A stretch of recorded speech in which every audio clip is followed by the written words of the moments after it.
You know what? Let's just quickly just talk about this news that it's already sort of a little bit of an old news. Well, not really, but couple weeks old. That once again Ukrainians have damaged the Russian Kerch sort of bridge over the Crimea, right? Kerch Strait Bridge, and as you can see on this image, the like the section of the road actually kind of got, because obviously those roads they consist of like these blocks basically of like, I don't know how many meters it would be, like maybe 20 meters or so of these like sections. And so the one maybe even this is two sections, whatever it may be. And so like the Ukrainian sort of on water drone, like or yeah, it was kind of a, I don't know, I think you can think of it as like a jet ski kind of a thing, of those, those like water motorcycles kind of a thing. It kind of not flew.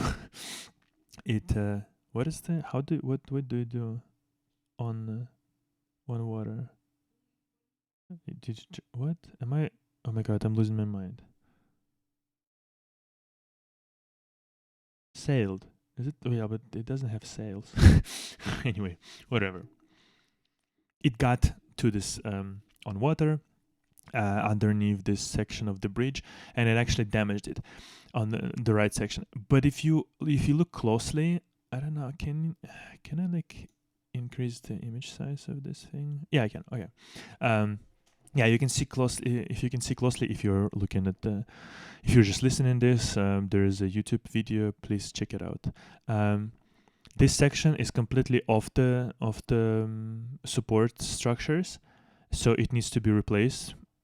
But also, if you take a look at the left, so right section is completely needs to be replaced. But if you look at the left section, it is also damaged. And if you kind of connect the lines that go on the left side and the right side of the left line, you see it's also not aligned. So it's also of the support structures, not as drastically as the right section, but it also probably needs to be replaced. So I've seen that Russians are slowly using the left lane for like traffic, right? But I'm pretty sure like nothing too heavy probably will go there right now, because it might like cause the further damage or even collapse. So that's a really good sort of use of this like attacked like water drone essentially, because with just one kind of drone and without like casualties in terms of like humans, because last time they made this like huge explosion on this Crimea bridge. There was at least a couple people in the car that died, and at least one person in the truck that was the driver of the truck, the truck that blew up, who died. And I still don't know the exact details. Was that man aware of what kind of cargo he is transporting or not? If he wasn't aware and Ukraine just used that person to essentially blow up the bridge, and he didn't know it, and they essentially killed innocent civilian, like the casualties on the bridge is one thing, but if they intentionally knew that this driver will die and they sent him to death, I still fucking condone it. I think it's despicable. I don't know the details. Once again, I hope at a certain point, maybe in a year or so, we will know more about it. But yeah, this time I think nobody really died. They used this like on water, above water drone, and it did the job absolutely perfectly fine. This is a great way to do it, I think, and seems like Ukraine can now do it like more often. It seems like they're kind of getting, I think, into the groove of things with this Crimea bridge, because Crimea bridge is obviously the big sort of Putin's kind of a proud moment, and now they're tearing apart. They're just smacking that cunt in the face with these attacks, and this is amazing. And this is exactly like after this explosion of the new explosion. Right after that, Putin said he exits the grain deal. I'm pretty sure this is the timeline of events.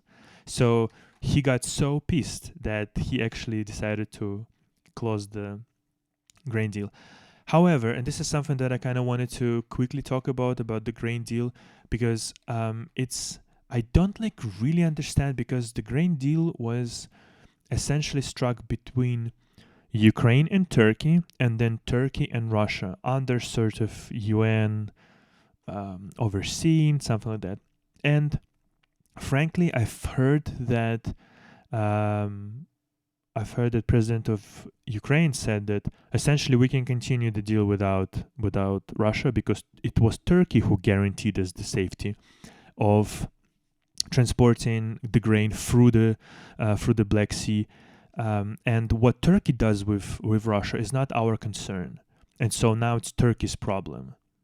Now it's Turkey's problem how to deal with Russia, essentially.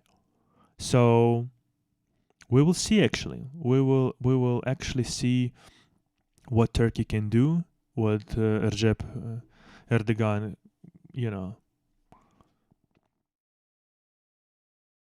what he essentially can provide in terms of like actually sort of fulfilling his obligations, right?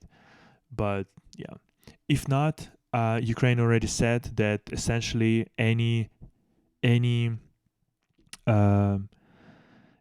vehicles, basically vessels, sorry, not vehicles, any vessels in the Black Sea are a legitimate military target, or they said like the vessels that are sort of heading towards the Russian ports, or like near Russian ports, or near Crimean ports, they are essentially a legitimate military target, which I agree with them, to be honest.